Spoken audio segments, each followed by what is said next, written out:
पहला सवाल आप जैसे कर रहे हैं तो आप क्या डालेंगे, आप सवाल नंबर यहां पर ऐसे ही जैसे आपने डाला सवाल नंबर 1,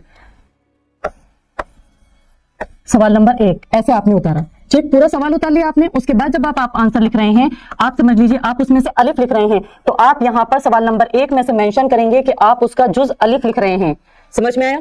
सवाल 1 का आप कौन सा जुज लिख रहे हैं वो यहां पर जरूर लिखेंगे।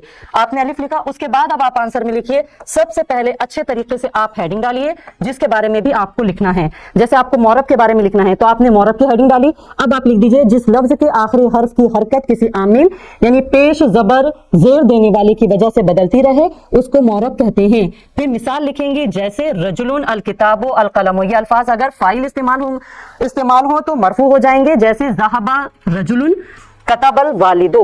ठीक, ये सिर्फ किसकी मिसाल हो गई, ये तारीफ हो गई सिर्फ मौरब की मिसालों के साथ। यहां पर कई मिसालें दी गई हैं, आप सिर्फ एक ही मिसाल दे दीजिए काफी होगी।